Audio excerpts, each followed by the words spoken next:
তো বন্ধুরা, আমি শেফালি বলছিলাম। আসলে স্বামীর সংসারে খুবই সুখেই ছিলাম।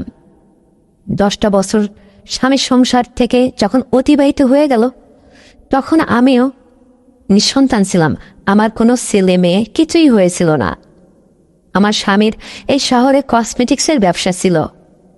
আমার স্বামীটা ঠিক কোনো একটা কারণে যখন 10-11 বছর বিয়ের বয়স হয়, ঠিক এই টাইমেই অকালে তার প্রাণ চলে যায়, সে মারা যায়।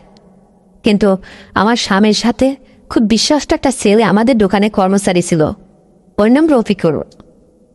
ও প্রতিনিয়তই, বাড়িটা অনেক দূরে থাকায় প্রতিনিয়তই আমাদের বাড়ি থেকেই দোকানে যেত আর আসতো। ছেলেটা ক্রমে আস্তে আস্তে যেন আমাকে মা বলে ডাকত। আমি বড় হাস্যকরভাবে তাকে একদিন জিজ্ঞেস করলাম, রফিকুর, হঠাৎ তুমি আমাকে মা বলে ডাকছো, আর কোনো সম্পর্ক ধরে ডাকছো না? এত বড় একটা ছেলে, তুমি বিবাহযোগ্য ছেলে, রহস্যটা কি বলো তো? রফিকুর বলল, দেখেন, আসলে বিয়ের এই জীবনে আপনার তো কোনো আগে পিছে সন্তান নেই, তো আপনার তো একটা মেয়ে মানুষ, মা হওয়ার তো স্বপ্ন মনের মধ্যে থাকতেই পারে। এই জন্য ইচ্ছে করেই কোনো একটা সম্পর্কে তো ধরে আপনাকে ডাকতেই হতো, তাই মা বলে ডাকি। কেন, আপনার কি কোনো সমস্যা? আমি বললাম যে না রফিকুল, সমস্যা না। তোমার সততা, তোমার মানে চলাফেরা সব কিছু আমাকে মুগ্ধ করে। তুমি খুব ভালো ছেলে। তাছাড়া আমাদের ভিতরে তুমি এখনো অবিশ্বাস্য কোনো কাজ করনি। তোমাকে তোমার আঙ্কেল অনেক বিশ্বাস করে দোকানে রাখছে।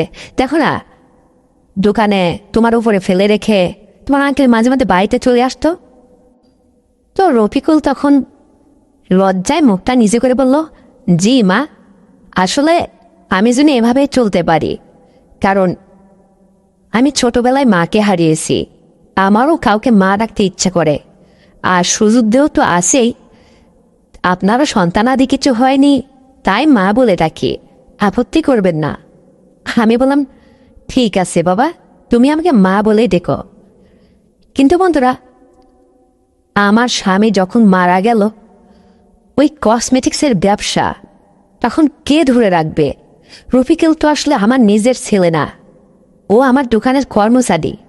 ওর উপরে বিশ্বাস করেই এতটা দিন চলেছি। অবশেষে রফিকুলকে ডেকে বললাম, দেখো রফিকুল, তুমি কি এতদিনে আমাদের সংসারের থেকে এখান থেকে ডিউটি করছো, মাস শেষে তোমাকে একটা মায়না দিতাম। এখন তোমার আঙ্কেল বেঁচে নেই, দোকানটা এখন থেকে তোমাকেই পরিচালনা করতে হবে, কারণ এই কসমেটিক্সের ব্যবসা তুমি নিজেই সামলাতে পারবে। এতদিনের অভিজ্ঞতায় তুমি চালাতে পারবে, এটা আমার বিশ্বাস আছে। রফিকুল তখন বলল, আপনাদের যেটা ভালো মনে করেন, যদি আমার উপরে কোনো আস্থা রাখতে পারেন, তাহলে না হয় আমি দোকানটা দেখাশোনা করব। আপনার টাকা আপনার থাকবে, আপনার দোকান আপনারই থাকবে, মাস শেষে আমাকে একটা আগের মতো মাইনে দিলেই হবে। আমি বললাম, শুধু মাইনেই দেব না, ব্যবসাটাকে তুমি তোমার নিজের করে ব্যবসা করতে হবে, আরও উন্নতি করো। একসময় আমার ইচ্ছা আছে তোমার ভবিষ্যৎটা আমি নিজেই করে দেব, উপরআল্লাহর সহযোগিতায়। তুমি যেভাবে সততা নিষ্ঠার সাথে চলছো, ঠিক সেভাবেই চলার চেষ্টা করবে। বিশ্বাসের জন্য কোনো খেয়ানত না হয়, বুঝতে পেরেছ? রফিকুল বলে, জি মা, আপনি যা বলবেন তাই হবে। রফিকুলকে এতটাই বিশ্বাস করেছি, এতটাই কাছে নিয়েছি যে মনের গভীরেও জায়গা তৈরি করে নিয়েছে নিজের যোগ্যতায়। কিন্তু আমার শ্বশুরের আবার 3টা ছেলে। আমার স্বামী মারা যাওয়ার পরে আরও 2টা ছেলে আছে, কিন্তু আমার শ্বশুর চাকরি থেকে রিটায়ার হওয়ার পরে যার যার সংসার, যার যার জায়গা, তাকে আলাদা আলাদা করে বাড়ি করে দিয়েছিল। আমি আলাদা বাড়িতে রফিকুলকে নিয়ে দিনের পর দিন থাকতে লাগলাম। আমার স্মার্ট শ্বশুর, শাশুড়ি বেঁচে না থাকায় শ্বশুর একটা নিকা করে তারে নিয়ে আলাদা একটা বাড়িতে থাকে। তার অবস্থানটা বুঝতেই পারছো, বুড়ো হলেও তার দম আছে, তার ভিতরে অনেক শখ, অনেক বিনোদন আছে। হঠাৎ হঠাৎ সে আমাদের বাড়িতে এসে আমাকে বলতো, বৌমা, জীবনেতে তোমার সন্তানাদি কিছুই হলো না, তাছাড়া ছেলেটা মারা যাওয়ার পরে কি হালে কিভাবে চলছ, তাই একটু সোনামেলা করার জন্য তোমাদের বাড়িতে আসি, তো দিনকাল কেমন যাচ্ছে তোমার? আমি বলতাম, বাবা, মাঝে মধ্যে এসে একটু খোঁজ নেবেন, আপনি বাবার মতোই। তাছাড়া রফিকুলের কথা বলছেন, রফিকুল তো আসলে আমাদের বাড়ির আপনজন কেউ না হলেও এখন আমাদের নিজের ছেলের মতোই, ও আমাকে মা বলে ডাকে। তাছাড়া আপনার ছেলেটা মারা যাওয়ার পরে শহরে ওই কসমেটিক্সের ব্যবসাটা রফিকুল নিজেই ধরে রাখছে এবং সততার সাথে কাজ করে যাচ্ছে। ব্যবসাও বেশ ভালো, আগের চেয়ে একটু লাভজনক হচ্ছে, উন্নতি দেখাচ্ছে। ছেলেটা অনেক বিশ্বাসী, আমাদের মধ্যে অনেক বিশ্বাস অর্জন করেছে, তাই তো ওর উপরে ডিপেন্ড করে আসি। আমার তো আর আগে পিছিয়ে উপরওয়ালা কোনো সন্তানাদি দিল না এই জীবনে। শ্বশুর বলল, হ্যাঁ বৌমা, এই জন্য তো আসি। আসলে ছেলেটাকে নিয়ে একই সাদনার তলে এই আলাদা বাড়িতে, ও একটা যুবক ছেলে, বিয়ের উপযুক্ত একটা ছেলে, তুমি একটা ধরো যুবতী মেয়ে বলতে গেলেই চলে। 10 বছর সংসার করছো, তাতেই হয়েছে, এখনো তো তোমার সন্তানাদি কিছু হয়নি। তাই বলছিলাম, কোনো চারিত্রিক দিক দিয়ে বা অন্য কোনো সমস্যা ফিল করছো না তো? হয়তো লজ্জায় কাউকে বলতে পারছো না, এমন কিছু হলে এখনো সময় আছে, বলবে আমাকে। আমি বললাম, না বাবা, সেরকম কোনো সমস্যা ফিল করলে বা রফিকুলের মধ্যে যদি কোনো অবিশ্বাস্য কোনো কিছু পেতাম, তাহলে তো ওকে আগে থেকেই আমি আউট করে দিতাম, মানে ডিনাই করে দিতাম, দোকানে বসার সুযোগ দিতাম না বা এই বাড়িতেও জায়গা দিতাম না। ও খুব ভালো ছেলে এবং খুব সৎ ছেলে, তাই হয়তো এতদিনে আজও নিজের বাড়ি মনে করে, নিজের ঘর সংসার সব নিজের মনে করেই চলছে। কখনো বোঝাই যায় না ওকে দেখে যে ও আসলে আমাদের দোকানের কর্মচারী। শ্বশুর বলল, তাই? বাহ, এরকম হলে তো ভালো। আর এরকম বিশ্বাস্য ছেলে এই জামানায় কি পাওয়া যায়? ভালো তো, ঠিক আছে, যদি কখনো কোনো সমস্যা ফিল করো তাহলে আমাকে জানিও। আমি বললাম, ঠিক আছে। তারপরে শ্বশুরকে বললাম, দেখেন, আপনার ছেলে এখন বেঁচে নেই, এই সংসারে একলা আমি থাকি।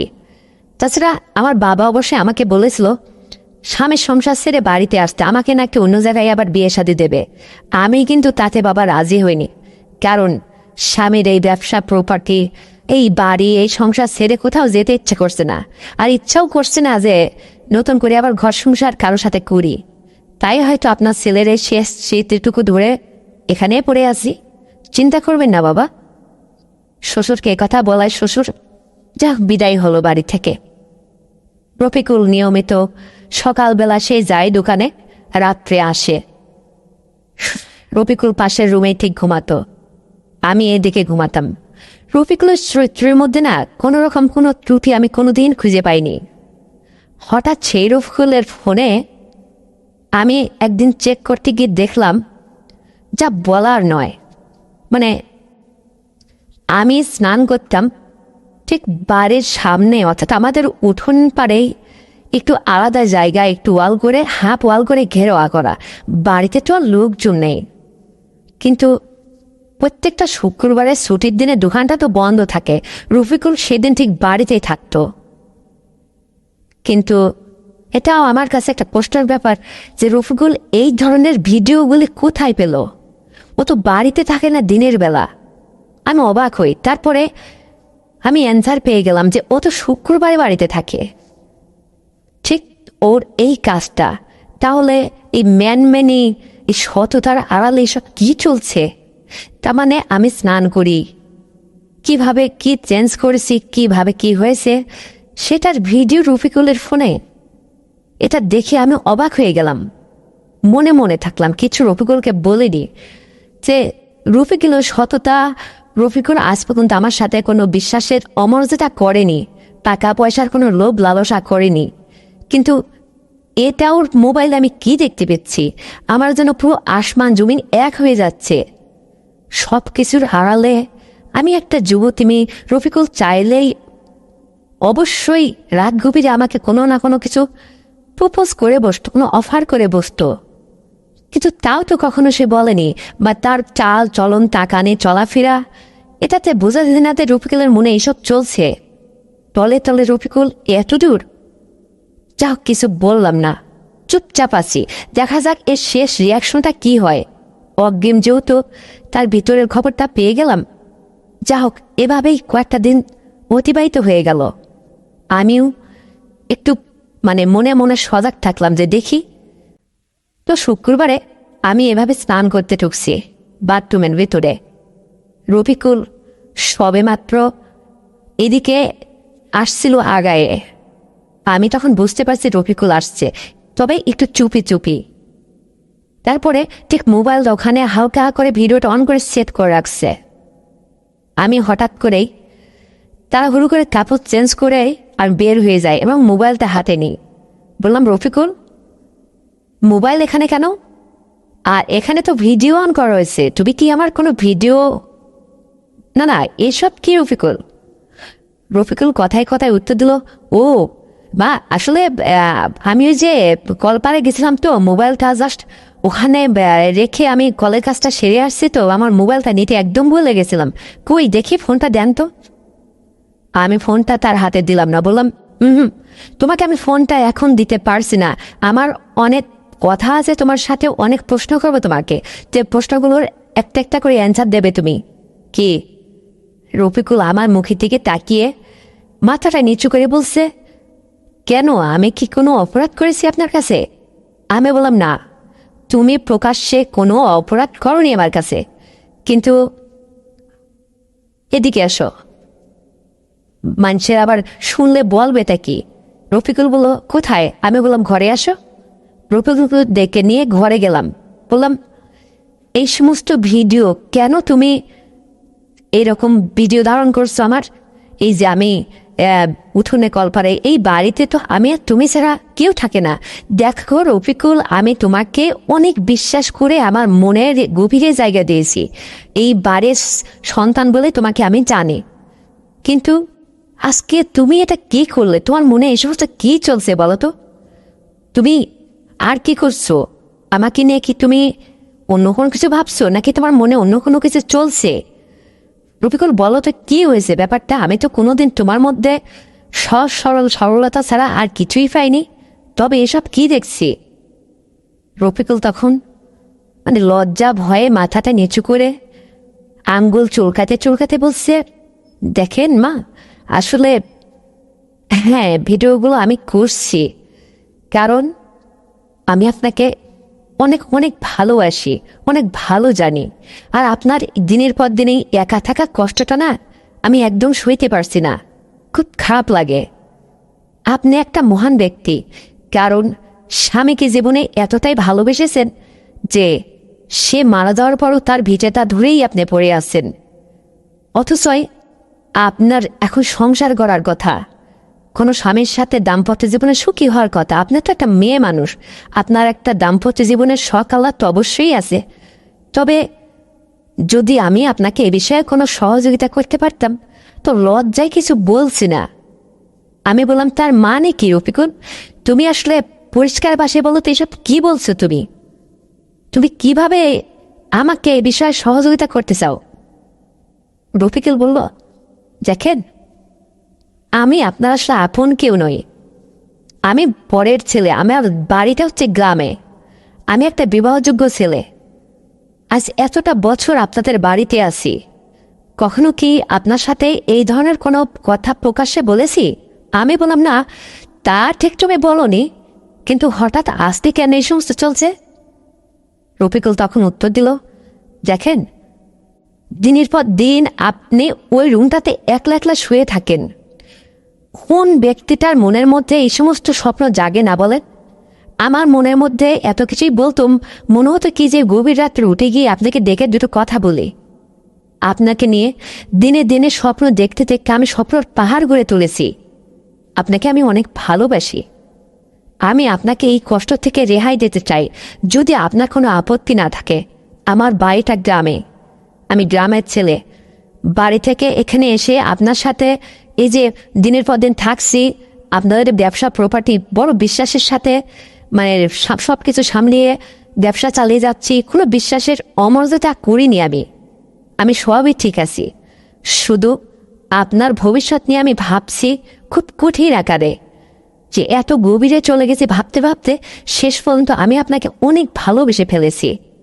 আর দিনের পর দিন যখন আপনাকে নিয়ে কল্পনায় আমি অনেক কিছু দেখতে ইচ্ছে করে, তখন আমি মোবাইলে ভিডিও ধারণ করা শুরু করেছি, আপনাকে দেখি, নিজের মনকে বুঝ দিই, কিন্তু সাহস হয়নি এই কথাটা আপনাকে বলার, যে প্রকাশ্যে আপনাকে কোনো কিছু বলবো, কারণ আমিও তো একটা যুবক ছেলে, বিয়ের সময় যথেষ্ট হয়েছে আমার, তবুও একই ছাদনার তলে আপনার মতো একটা সুন্দরী মেয়ে আর আমার মতো একটা যুবক ছেলে দিনের পর দিন বাস করে যাচ্ছে, সেখানে কি অসৎ আচরণ আমি কখনো আপনার সাথে করেছি?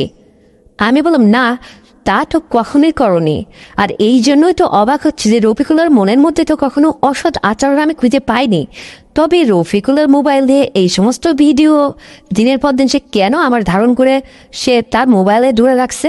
যদি বাইরের অন্য কেউ ব্যাপারটা জেনে যায় তাহলে কী ভাববে?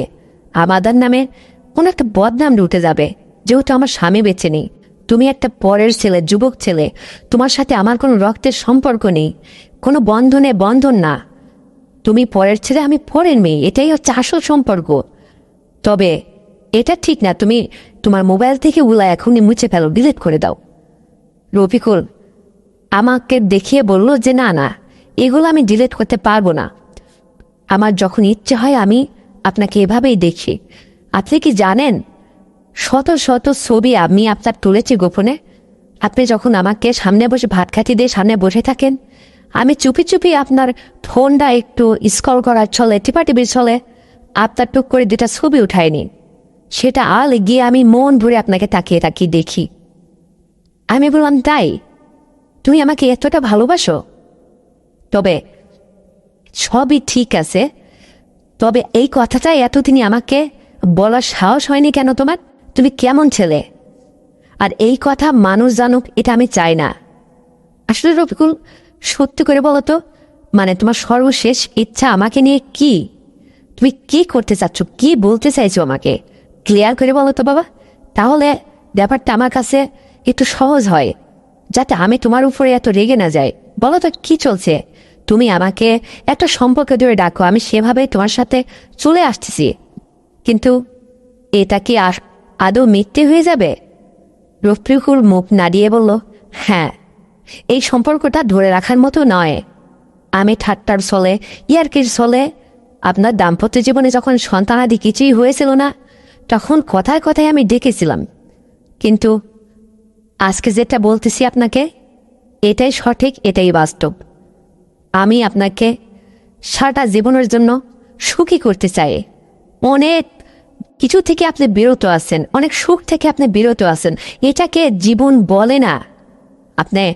আমি আপনার দোকানটা পরিচালনা করে বেলা শেষে যখন টাকা পয়সা এনে দিচ্ছি, আপনি চাল ডাল কিনে খাচ্ছেন, যাচ্ছেন, ঘুমাচ্ছেন আর চলছেন। এটাই কি হয়ে গেল? এটাই কি মানুষের শেষ স্বপ্ন থাকে? নো, আপনার এখনো বয়স ফুরায় যায়নি, এখন আপনার সঠিক বয়স, সঠিক সময়। তাই বলতেছিলাম, সময় থাকতে সময়কে কাজে লাগান।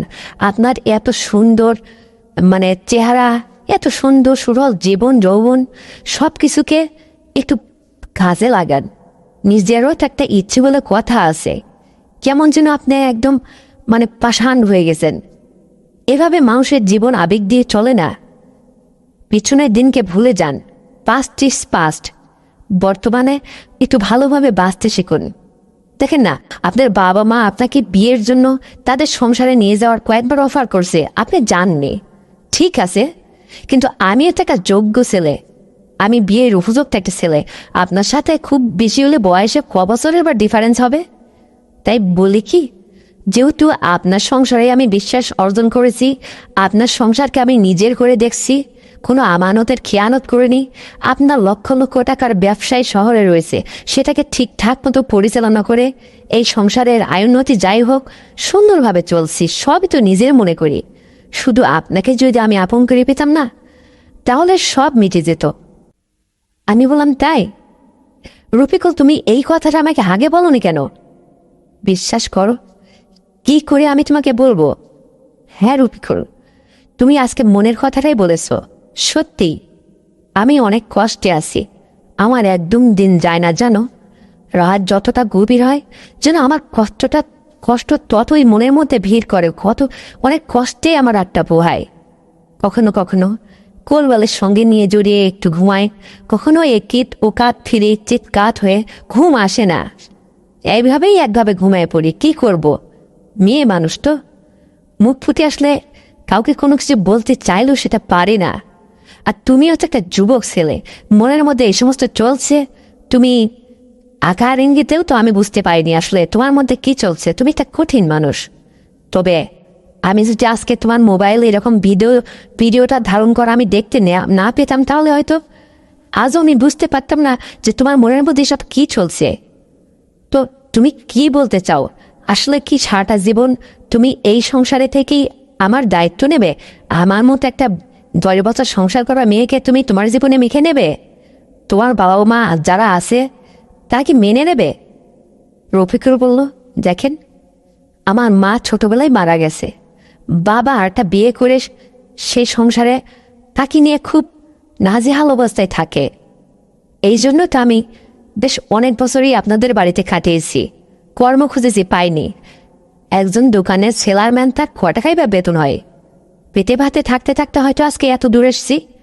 আর আমার মধ্যে আসলে বিশ্বাস করুন, মানে অবিশ্বাসের কোনো কিছু নেই বা অমর্যাদা কোনো কিছু নেই।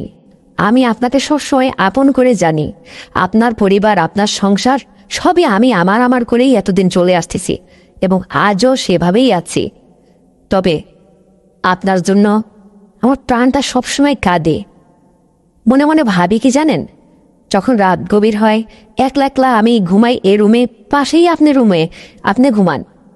তবে আমি একটা যুবক ছেলে, চাইলেই কিন্তু যে কোনো সময় যে কোনো পরিস্থিতি উল্টাপাল্টা ঘুরিয়ে ফেলতে পারতাম, কিন্তু না, সেটা তো আমি কখনো করিনি। আমার চরিত্রের কি কোনো বদলা পেয়েছেন আপনি? উল্টোপাল্টা কিছু পেয়েছেন? আমি বললাম না। সেটাই তো আমার মনের মধ্যে প্রশ্ন বারবার আমাকে বলে যে রফিকুল চাইলেই একটা যুবক ছেলে, আমি একটা যুবতীর নেই, ও চাইলে আমার সাথে একটা বিভ্রান্তি করতে পারতো। কিন্তু আজ পর্যন্ত দুইটা ব্যক্তি একই ছাদনার তলে দিনের পর দিন, বছরের পর বছর থাকা সত্ত্বেও সে তো আমার সাথে এই ধরনের কোনো লালসা দেখালো না, লোভ দেখালো না, কোনো ভুলভাল কথা বললো না। তবে রফিকুল আমার এই সমস্ত ভিডিও ধারণ করছে, এই জন্য কথাগুলো বলছি। তুমি কিছু মনে করো না। সত্যি যদি তুমি আমাকে ভালোবেসে থাকো, তোমার যদি লাইফ পার্টনার আমাকে করতেই চাও তুমি, তাহলে এই সমাজ কি বলবে তা আমি দেখব না। আমি তোমার কথায় রাজি। তবে তুমি কি তোমার পরিবারকে ম্যানেজ করতে পারবে? রফিকুল বলল, আমার পরিবার বলতে ধরতে গেলে কিছুই নেই। আপনি এই সমস্ত নিয়ে ভাববেন না। শুধু আপনি যদি রাজি থাকেন, কোনো আপত্তি না করেন, তাহলে আর কোনো ঝামেলা নেই। আমি বললাম, তাই? সত্যি তুমি আমার দায়িত্ব নেবে? পারবে তো আমাকে ঠিকঠাক মতো চালিয়ে নিতে? দেখো, আমি কিন্তু তোমার বয়সে অনেকটাই সিনিয়র। যদিও তুমি একটা যুবক ছেলে, সবই ঠিক আছে, লম্বা চওড়া উঁচু, বেশ একটা সুন্দর একটা মানুষ ছেলে হিসাবে এখন সুন্দরে যা। যখন তুমি আমাদের দোকানে এসে কাজে লেগেছিলে তখন তো কেমন হেমলা পাতলা ছিলে। আমাদের বাড়িতে থেকে বেশ এখন চওড়া চওড়া উঁচু লম্বা বেশ হয়েছ। কিন্তু আমার আপত্তি নেই যদি কখনো আবার তুমিও আমাকে ছুঁড়ে ফেলে দাও। দেখো রফিকুল, আমার মনের মধ্যে অনেক কষ্ট চাপা রেখেছি। আমার স্বামী কিন্তু উঁচু লম্বা যথেষ্ট হ্যান্ডসামও ছিল বটে, তবে সে যেহেতু মারা গেছে তাকে আর কি দোষী করব। আর দাম্পত্য জীবনে আমিও কোনো মা হতে পারিনি 10 বছর সংসার করার পরেও। মনের মধ্যে কিন্তু আমার একটা ক্ষোভ রয়ে গেছে। পারবে তুমি সব কিছুকে উন্মোচন করে পিছনের কষ্টকে ভুলিয়ে সুখে রাখতে? যদি পারো তাহলে আমি রাজি আছি। কখনো আমাকে ফেলবে না তো? রফিকুল বলল, না না, আপনাকে আমি কখনো ফেলবো না। কারণ দেখেন, আমি তো জেনে শুনেই আপনাকে আমার জীবনের সাথে জড়ায় নিচ্ছি। কারণটা কি? আপনার অর্থ নেবে না, শুধু একটাই কারণ, আপনাকে আমি ভালোবেসেছি আপনার এই পুরনো দুঃখ কষ্টকে মুছে দেওয়ার জন্য, আপনাকে একটা সুন্দর ভবিষ্যৎ দেওয়ার জন্য। আমি কিন্তু একটা যুবক ছেলে, আমি কিন্তু চাইলেই একটা সুন্দরী যুবতী মেয়েকে বিয়ে করে ঘরে নিয়ে এসে সংসার করতে পারি। সেখানে দাম্পত্য জীবনের ব্যাপারটাই কিন্তু ভিন্ন। আর আপনি তো সংসার করছেন, অবশ্যই আপনার সতীত্ব আমার কাছেই না। মানে পূর্ব জীবনে যে মেয়েটা 10 বছর সংসার করছে তার মধ্যে আর কি এত অবশিষ্ট আছে একটা স্বামীকে নতুন করে খুশি করার মতো? তবুও কি আছে না আছে সেটা আমার দেখার বিষয় না। আপনার মায়ায় পড়ে গেছি। আমি আপনাকে একটা সুন্দর ভবিষ্যৎ দিতে চাই এবং আপনার সংসারে থেকেই ধরতে গেলে আমি তো গরিব মানুষ, আমার কিছুই নেই। আপনি যদি আপনার বাড়ি থেকে আজকে আমার কোনো একটা অপরাধের দূর দূর করে তাড়িয়ে দেন না, তাহলে আমি একদম পথে বসে যাব। না আছে আমার সঞ্চিত 2 টাকা, না আছে বাবার ভিটা। বাবা ওই যে কথায় কথায় বললাম তার নিকার বউকে নিয়ে আলাদাভাবে একটা জঞ্জাটের সাথে জীবনযাপন করছে, সেখানে আমার কোনো অপশনই তো আসে না। আমার জন্য তো সে চিন্তা করতেই পারবে না, কল্পনায়ও আসে না। রফিকুলের কথায় আমি আশ্চর্য হয়ে গেলাম। রফিকুল তো আসলে যা বলতে সব সঠিকই বলছে, তাই তো? তাই ভাবলাম মনে মনে যে সময়কে সুযোগকে কাজে লাগাতে হবে। এত বড় একটা সুযোগ, তাছাড়া হাতে গড়া একটা ছেলে যে আমার মনের মধ্যে তিলে তিলে বিশ্বাসের পাহাড় গড়ে তুলেছে। আর আজকে সে তো সত্যের সম্মুখীনে সব কিছু সত্যিই বলছে। সে তো এক্সট্রাভাবে আমাকে ব্যবহার করে চলে যেতে চায়নি, সারাটা জীবন তার বুকে আমার জায়গা দিতে চায়। না না, এই সুযোগ আমি হাতছাড়া করব না। রফিকুলকে আমি হাতটা ধরে বললাম, দেখো রফিকুল, কিছু মনে করো না, আসলে আমিও পরের মেয়ে, তুমিও পরের ছেলে, সম্পর্কের এখানে আপন বলতে কিছুই নেই। তাই বলে কি এটা করা যেতেই পারে, জায়েজ আছে। সমাজে কে কি বলবে সেই হিসাব আগে পিছে না করে আমি রাজি হয়ে রফিকুলকে বললাম, এক কাজ করো, তুমি আগামী কাল হোক পরশু হোক 3টা দিন দোকান বন্ধ রাখবে। রফিকুল তখন হঠাৎ করে আমাকে বলল, কেন দোকান বন্ধ রাখবো? কেন দোকান বন্ধ রাখলে তো ব্যবসা বাণিজ্যের ক্ষতি হবে। আমি বললাম, না, এই 3টা দিন মনে করো তোমার লাইফের গুরুত্বপূর্ণ দিন। রফিকুল ব্যাপারটা বুঝে ফেলল, বলল, তাই ঠিক আছে, তবে আজকে তো দোকান থেকে কালকে আপাতত ঘুরে আসি, তারপর দোকানটা ক্লোজ করে আসবো। আমি বললাম, প্রয়োজনে তুমি তাই করবে। ঠিক রফিকুল পরের দিন দোকান থেকে ঘুরে আসলো। তারপরে আর 3টা দিন রফিকুলকে আর আমি দোকানে যেতে দিলাম না। রফিকুল নিয়মিতভাবে যেভাবে দোকানে যেতে চাইতো সেটা ছিল তার বদ অভ্যাস। সে কোনো দিনও দোকান কামাই দিত না, সঠিকভাবে সঠিক সময় দোকান খুলতো। সকালে উঠেই আবার বলছে, আমি কিন্তু দোকানে যাব। আমি বললাম, নো, 3টা দিন কমপক্ষে তোমার দোকান বন্ধ থাকবে, যেতে পারবো না। তুমি আমার সাথে এখন একটু মার্কেটে যাবে। এই বলে রফিকুলকে ডেকে নিয়ে আমি মার্কেটে গেলাম। মার্কেটে গিয়ে রফিকুলের জন্য পাঞ্জাবি, পায়জামা, শেরওয়ানি, মাথার পাগড়ি, অনেক অনেক কিছু কিনেছি, যেগুলো একটা ছেলের বিয়েতে প্রয়োজন হয়। সব কিছু নিজে হাতে কিনলাম, নিজের জন্য কিছু কেনাকাটা করলাম। করে তারপরে রফিকুলকে বললাম, অমুক কাজীকে একটু আমার বাড়িতে দেখা করতে বলো। রফিকুল সেখানে গিয়ে কাজীকে আহ্বান করে আসলো। কাজী সন্ধ্যার মধ্যে প্রেস হয়ে গেল। এসে কাজী আমাকে বলল, ম্যাডাম, এই বাড়িতে তো ছোট মেয়ে ছেলে দেখি না, তবে বিয়ে কার? আমি হাসতে হাসতে কাজী সাহেবকে বললাম, দেখুন, বড় আওয়াজ করবেন না, আমার বিয়ে। বলল, তাই আপনার স্বামী মারা গেছে? আমি বললাম, জি। সে কথা ছাড়ুন, আমার স্বামী অনেক পূর্বেই মারা গেছে। এই যে ছেলেটা দেখতেছেন, এই ছেলেটার সাথে আমার বিয়ে, আপনি কর্মপড়ায় দিয়ে যাবেন। কাজী সাহেব বলল, আর কোনো মানুষজন লাগবে না? কাউকে আপনার গার্জিয়ান? আমি বললাম, কাউকে দরকার নেই, আপনি চুপি চাপি যেটা বলছি সেটা করুন। পাশাপাশি রফিকের চেনা জানা একটা বন্ধু, সে তাকে সাক্ষী করলাম, করে যা হোক বিয়ের কাজটা সেরে ফেললাম। তারপরে কাজী সাহেব বের হয়ে গেলেন। বাড়িতে বিয়ে উপলক্ষে হালকা পাতলা কিছু ভালো মন্দ রান্না আয়োজন করেছিলাম। রফিকুলের বন্ধুকে রফিকুল খাইয়ে দেয়, বিদায় করে দিল। চুপচাপ, কোনো আওয়াজ নেই। আমি রফিকুলের স্ত্রী হয়ে গেলাম। রফিকুল আমাকে বিয়ের আসনে বসিয়ে কতটা যে খুশি, ওর যেন একটা স্বপ্ন পূরণ হতে চলছে। কিন্তু যখন আমি স্ত্রী হয়ে গেলাম, বিয়ে শেষে রাত হলো, খাওয়া দাওয়া সেরে শখ করে রফিকুল বলল, কি দেখো, তোমার না হয় একবার বিয়ে হয়েছিল, তুমি বাসর পেয়েছ, কিন্তু আমার তো এটা প্রথম জীবন, প্রথম বাসর, তো একটু বাসর সাজাও। দুজন মিলে নিজের বাসর নিজেই সাজালাম, কাউকে ডাকিনি। গেটটা লাগিয়ে দিয়ে সুন্দর করে পরিপাটি করে বাসরটা সাজিয়ে, তারপরে যা হোক বাসরে আমি একদম বধূ বেশে বসে পড়লাম ঘোমটা দিয়ে। রফিকুল আসলো। কথায় কথায় রফিকুল আমার ঘোমটা ফেলে, ঠিক যেভাবে একটা স্বামী প্রথম দাম্পত্য জীবনে বউয়ের সাথে আচরণ করে, রফিকুল আমার কাছে বেশ এইভাবে কথাগুলো বলতে লাগলো। আমি মুস্কি হেসে বললাম, তোমার লজ্জা করছে না এসব বলতে? এতটা দিন তো একরকম চলছ, আর সেই ব্যক্তিকে তুমি আজকে বউ হিসাবে পেয়েছ, তবে আমাকে পেয়ে তোমার কতটা খুশি, তুমি কতটা খুশি হয়েছ? আমার স্বামী রফিকুল বলল, দেখো জান, তোমাকে আজকে বিয়ে করে আমি অনেক অনেক খুশি। মনে হচ্ছে পৃথিবীর সবচেয়ে বড় সুখ যেন আমার হাতে। আমি বললাম তাই? এই খুশিতে ওর বুকে আমি নুয়ে পড়ি। তারপরে ও আমাকে জড়িয়ে আদর করতে করতে একসময় আলো নেভে দেয়।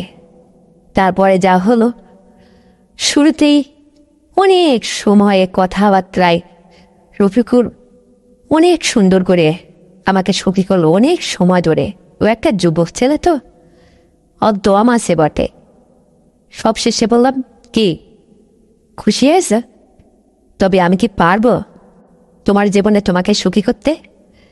রফিকুল তখন হেসে দিয়ে বলল, হ্যাঁ জান, তুমি একটা যুবতী মেয়ের চেয়েও বেশি সুন্দরী, অনেক ভালো আছো তুমি। আমি হেসে দিয়ে বললাম, তার মানে কি? একটা যুবতী মেয়ে আর একটা বিবাহিত মেয়ে, এর মধ্যে যে ব্যবধান সেটা তুমি কি করে খুঁজে পেলে? আগে বলো, তুমি কি ইতিপূর্বে কখনো কোনোদিন কারোর স্পর্শে গিয়েছ বলে বলে? তখন রফিকুল বলল, না না, এটা ভুল। আসলে আমি কখনো কোনোদিন এইভাবে কারোর সাথে এইভাবে যাইনি। এই আজকে প্রথম তোমার সাথে আমার জীবনে। আর তাই তো আমি যেন খুশিতে উৎফুল্ল হয়ে খুব মনটা ভরে গেছে। যা হোক, তবে আমার মনের মধ্যে একটা ক্ষোভ রয়ে গেল, ওটা অনেক ছোট। রফিকুলকে আমি বললাম, দেখো, আসলে প্রথম রাত তো, তোমার সাথে আমার কথায় কথায় বেশ সময় গেছে। তুমি খুশি তো আমি খুশি, কিন্তু তুমি কি জানো রফিকুল, আমার পূর্বে যে হাজব্যান্ড ছিল, তাই না, সবকিছুই মানুষ হিসাবে যথেষ্ট ছিল, কিন্তু তোমার এরকম হাল হলো কেন? রফিকুল বলল, এ নিয়ে চিন্তা করবা না, আমার কাছে একটা সুন্দর ব্যবস্থা আছে। আমি বললাম, সেটা আবার কি? আরে কি ব্যবস্থা আছে? রফিকুল তখন কথায় কথায় বলল, দেখো জান, কালকে তোমাকে দেখিয়ে দেব। আমি বললাম, ঠিক আছে। এই বলে রাত্রে যা হোক 3 বারে এক ধারছে রফিকুল, লাইট জ্বালায়, নেভে ওঠে, বাইরে যায়, ঘুরে আসে, এভাবে 3 বার হলো। কিন্তু চিকন বলে মনটা ভরল না। তারপরে দেখি রফিকুল কালকে কি করে। যা হোক, পরের দিনকে রফিকুল শহর থেকে ফিরে আসলো। রফিকুলের রাখা ওই ব্যাগের মধ্যে দেখি কোন একটা প্যাকেট। ভাবছিলাম কি ও দেখাবে, কিভাবে ওর পরিবর্তন ঘটাবে। দেখি তো প্যাকেটটার মধ্যে দেখি লেখা আছে জাম্বু কন্ডম। আমি জীবনে কখনো এটা দেখিনি। রফিকুলকে লজ্জা লজ্জা মুখে বললাম, কি আজকে আবার স্পেশাল কোনো কিছু নয়, আমাকে জাদু দেখাইতে চাইছ, সেটা কি জান? আমি হাসতে হাসতে বলেছি। রফিকুল বলল, যখন আমরা ঘুমাইব কথা শেষে তখন বুঝবে। আমি বললাম, ঠিক আছে। তারপরে যখন রাত্রে 2য় রাতে এভাবে ওকে নিয়ে আমি ঘুমাইতে যাই, বা ও আমাকে যেভাবে বলছে যে তুমি এইভাবে সাজুগুজু করবা, আমি এইভাবে দেখতে চাই, ওভাবে দেখতে চাই, আমি ঠিক তাই করেছি। সুন্দর সাজুগুজু করে পরিপাটি হয়ে ওর জন্য রেডি হয়ে আসি, যেন আমি আমার স্বামীকে খুশি করতে পারলে উপরালাও আমাকে বেশ কোনো দেবে না, উপরালাও খুশি হবে। খুব সুন্দর করে সেজেছি। কতদিন এভাবে মন ভরে সাজা হয় না, যেন আমার স্বামী আমাকে দেখে খুশি হয়। তারপরে ঠিক যখন রাত হলো, আবার ওই রকম। তা আমি আবার কথায় কথায় ঠাট্টা ছলে বলেছিলাম, দেখো জান, তোমার সবই ঠিক আছে, কিন্তু হ্যাঁ, একটা জিনিস আসলে আমার মনের মতো না। রফিকুল মনটা ছোট করে বলছে, সেটা আবার কি? আমি বললাম, জানি না, যা, এটা আবার বলা যায় নাকি, লজ্জা করে না? রফিকুল ব্যাপারটা বুঝে ফেলল, আমি যে ছোট কথা বলছি সেটা বুঝে ফেলল। তখন ও আমাকে বলছে, না না, এটার ব্যবস্থা আছে, আজকাল ডিজিটাল যুগ। আমি বললাম, তার মানে কি? দেখি ঠিক রফিকুলের হাতে ওই যে ব্যাগে রাখা ওটার মধ্যে থেকে জাম্বু কন্ডম ওর হাতে। আমি ওটা দেখে বলছি, এটা আবার কি, এটা কি করে?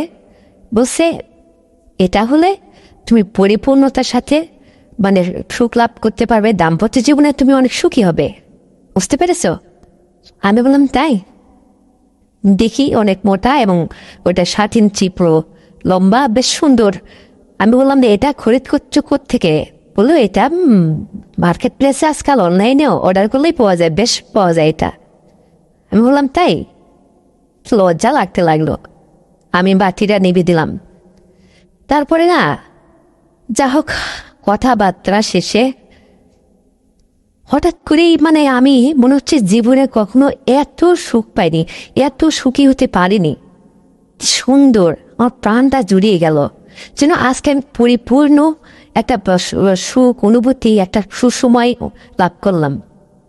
আমি সর্বশেষে স্বামীকে বললাম, জান পাখি তোমার এত বুদ্ধি, এসব বুদ্ধি কই পাইছে তুমি? আজকে না আমি অনেক খুশি হয়েছি গত রাতের চেয়ে। রফিকুল খুশি হয়ে বলছে তাই? হ্যাঁ জান, আজকাল প্রত্যেকটা ঘরে ঘরে তার স্ত্রীকে, যদি স্বামী আসলে দাম্পত্য জীবনে সব কিছুর প্রয়োজন মিটাতে গিয়ে যদি ব্যর্থ হয়, তার জন্য অনেক অনেক ব্যবস্থা আছে। আমি বললাম তাই বলি এই ব্যবস্থা? বাহ, তাহলে তো ভালো। তাহলে তার কোনো সমস্যাই থাকে না। প্রত্যেকটা যাদের এই সমস্ত সমস্যা আছে তাদের তো আর কোনো সমস্যা নেই, সব মিটে যায়। যা হোক, তারপর প্রতিনিয়ত ওটা দিয়ে আমার সাথে এভাবে করতে থাকতো, চলতো 2বার 3বার। আর যখন আমার কোনো কিছু প্রয়োজন হতো তখন এভাবে খালি খালি যাক, এইভাবে সংসার করতে করতে এক পর্যায়ে 2টা বছর সংসার করতে করতে আমি বললাম, দেখো, জীবনে মা হতে পারিনি। তুমি ঠিকঠাক দোকানে যাচ্ছ, আসছো, চলছো, ব্যবসা বাণিজ্য করছো, আমি তোমার স্ত্রী, আমি তোমার গৃহিণী এই সংসারে। আমিও তোমার সেবা যত্ন ঠিকঠাক করতে পারছি, আমিও তোমাকে পেয়ে খুবই সুখে আছি। কিন্তু আমাদের ঘরে তো মেহমান আসা দরকার। আর কতদিন এভাবে অপেক্ষায় থাকবো? আমার এই ইচ্ছেটা যদি উপরওয়ালা একটাবার পূরণ করতো না, তাহলে জীবনের সমস্ত দুঃখ কষ্ট আমার এই মন থেকে মুছে যেত। আমার স্বামীর রফিকুল তখন বলল, হ্যাঁ জান, উপরওয়ালা চালে সেটাও আমি দিতে পারবো। যা হোক, ঠিক তার পরের বছরে রফিকুল আমাকে সন্তান দিল। আমার গর্ভে সন্তান আসলো। তারপর এক পর্যায়ে একটা ছেলের সন্তান জন্ম দিলাম। কি সুন্দর, ফুটফুটে না, একদম রফিকুলের মতো দেখতে, শুনতে উঁচু লম্বা চড়া, কি সুন্দর। আমার জীবনে আর কোনো চাওয়া পাওয়া থাকলো না। সন্তান নিয়ে, রফিকুলকে নিয়ে এই সংসার দূরে খুব সুখে শান্তিতেই থাকতে লাগলাম। এক পর্যায়ে রফিকুল আর আমার এই সম্পর্কের ব্যাপারটা না মানে সবাই জেনে গেল। কিন্তু তখন সবাই বলল যে এ স্যার আর কি করণেছ, বেশ একটা মহৎ কাজ করেছ। চাইলে তো তোমরা একটা অবৈধ সম্পর্কেই থাকতে পারতে, দিনের পর দিন পাপ করাইতে। কিন্তু তোমরা যেহেতু বিবাহ বন্ধনে আবদ্ধ হয়েছ, এটা খুব সৎ কাজ এবং ভালো করছো। এতে কারোর আপত্তি থাকার কথাও না, আর কেউ আপত্তি করেও নি। আমাদের দুজনের দাম্পত্য জীবনের এই বন্ধনটা সবাই মেনে নিল খুব সহজেই। তারপরে রফিকুলের সাথে আমার জীবনটা এভাবেই সুখে কাটছিল।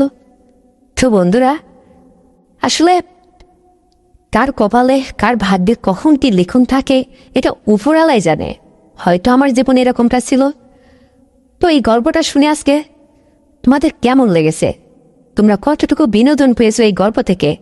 সত্যি যদি একটু বিনোদন পেয়ে থাকো বা তোমাদের মনের কাছে এই গল্পটি একটু ভালো লেগে থাকে, তাহলে এই চ্যানেলটিকে এক্ষুনি সাবস্ক্রাইব করে দাও, ভিডিওতে একটা লাইক দাও, আর শেয়ার করে এই ভিডিওটি অন্যের কাছে পৌঁছে দাও।